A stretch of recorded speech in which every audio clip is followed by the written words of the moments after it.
Once again, welcome back.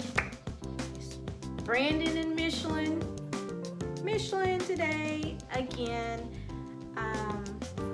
This video today is going to be about how to take care of your husband. I am a wife. I have a husband. It is a journey. It is a journey, but it's a good journey. Of having that companion, of having another one to go through the same journey that you're going through. Like, we all want to gravitate to someone that can go through the same thing that we're going through, that you have someone to cry, have a shoulder to cry on, have someone to have all these great moments to capture together. So the first point I want to bring up is effective communication. Effective communication. That is the major thing. I can just talk about the whole video about effective communication. You guys have to talk to each other. It's a 2-lane street. He's on one street, you're on another street. You gotta meet. It's a path that meets together. You have to talk back and forth to each other effectively. One person just can't be talking, the other person not listening. Even though sometimes that happens, but you have to continue to talk, continue to getting into each other's heads, because I am not a mind reader. I can't read my husband's mind. I have to ask him, what is he thinking about? I have to ask him questions, dealing with family issues, dealing with financial issues, dealing with anything, job related, anything. You just have to talk about it. You have to talk about it. I hear a lot of people say that they grew apart from each other. They didn't know the other person. That person was a different person from what they first met the person. Of course, people are going to be growing. People are going to be changing over a course of their lifetime, because you go through life. But if you go through life together and you communicate of what different issues are going on in your life, and you have someone to talk to about it, then you don't grow apart, because you're effectively talking to each other, liking each other, wanting to be around each other. I love being around my husband. I absolutely enjoy it. But we have kids every now and then. I would like a little me time, just a little bit, not extensive, a long time. I don't want any of that. But everyone needs a break, because we're all human. We all need a little break now and then. But you communicate to your spouse, to your partner about that. You guys talk. How long do you need of a break, just for, get away from the kids a little while? That's what I mean by a break. You guys, if you can't, well, some people do. Some people don't have it. Something is replacing the other person of why you guys grew apart. Something, your spouse, they replacing you with someone else. They're going to someone else instead of you guys communicating. It's always something replacing. Like, you have to find what it is that's replacing you. Either it can be work, it can be a child, or it can be somebody else. You have to make sure that you guys are communicating with each other. I don't know how much I can express that of with communicating, of just talking to one another. I get it. Some people do change. With my mom and my dad, they were married when I was a baby, and they got a divorce when I was 2 years old. My dad was working on construction, was on top of a roof. Somehow he fell off the roof. I don't know how many feet it was. Had a head trauma, was in a coma, I think, for like a week or so. And my mom told me that he changed after he had that accident, that he was no longer the same person. He wasn't communicating with my mom. He was going off replacing my mom with other women. So, you know, there was no, he wasn't attached. He was a different person. They ended up getting a divorce when I was 2.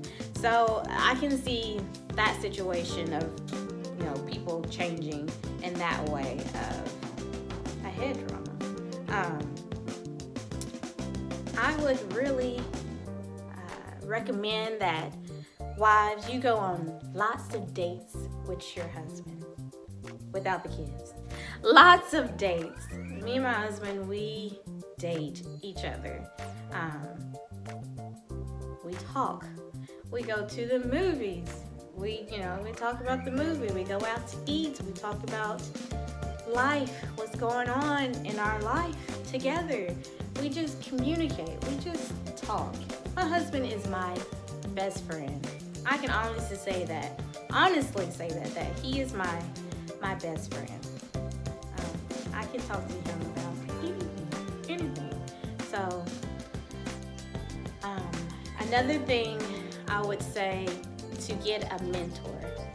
Find another lady that has a husband that they've been married for years, for 14 years, for 16 years. Gravitate to what works for them. Try to implement some of the things that they have to advise for you that will work in your relationship. Having that mentor, of having that resource of going to someone who has been through what you're going through really helps, especially in relationship with husband and wife.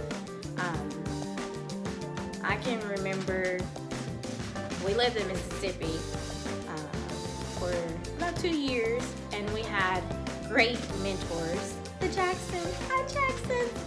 Ms. Jackson was a great mentor for me.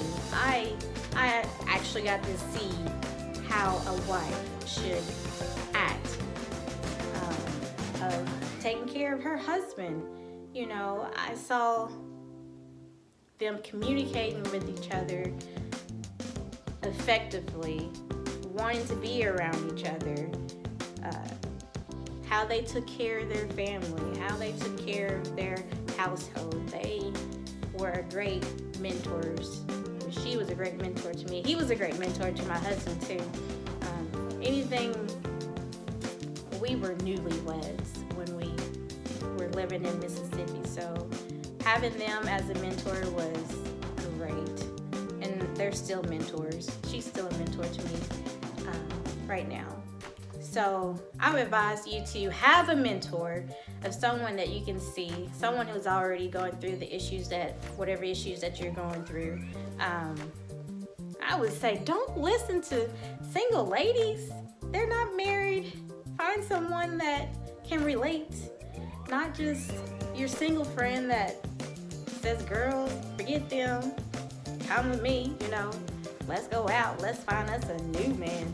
No, don't do that.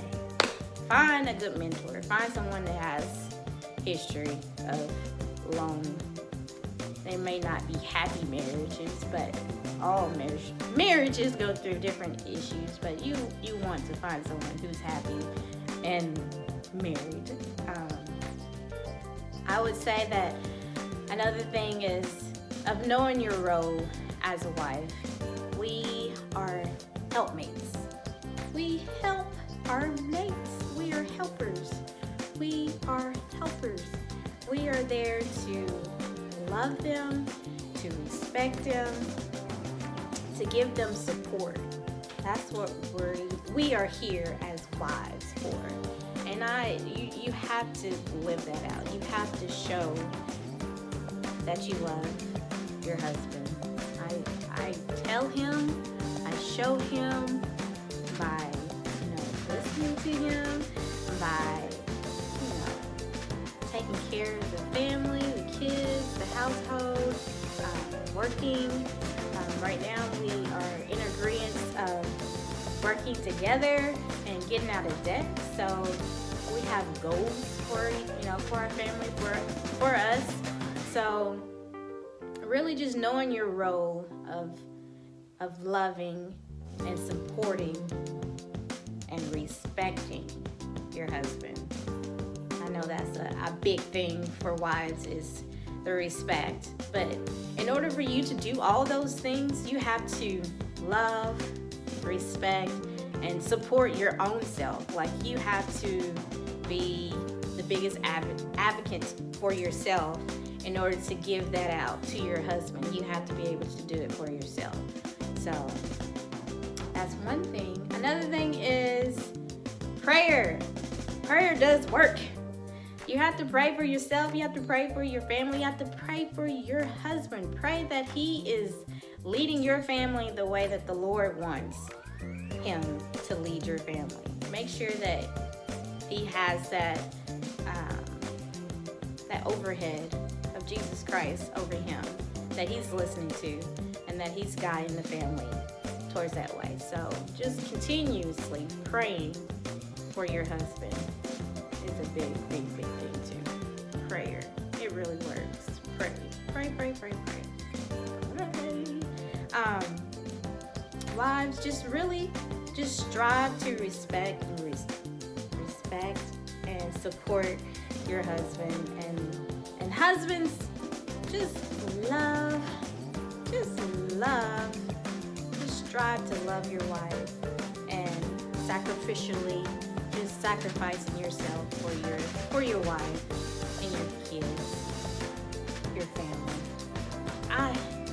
I can express that more, but communication is a big thing. Communicate with each other. Please subscribe, like, please leave a comment. Please leave a comment for me. Until next time, love you guys.